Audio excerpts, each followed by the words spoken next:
မင်္ဂလာပါမန်ယူနိုက်တက်ပရိသတ်တို့တွေအခုတလော United မှာအဖြစ်ပြက်တွေကတကယ်ကိုမြန်ဆန်လွန်နေတယ်နော်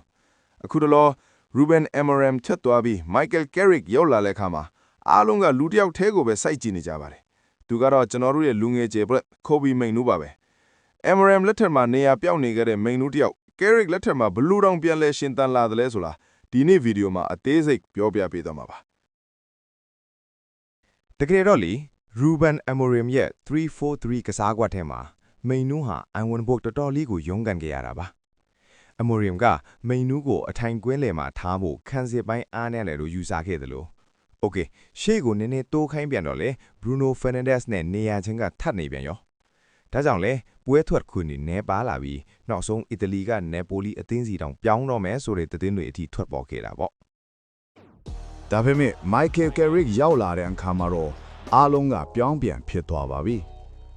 Carrick က Mainoo ဟာ defensive midfielder လည်းမဟုတ်ဘူး number 10လည်းမဟုတ်ဘူး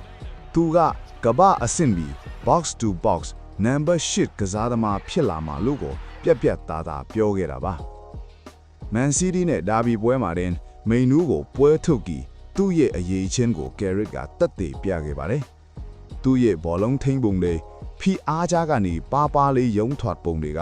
တကယ်ကို United ပရိသတ်တွေလိုချင်နေတဲ့ပုံစံမျိုးပါပဲဗျာ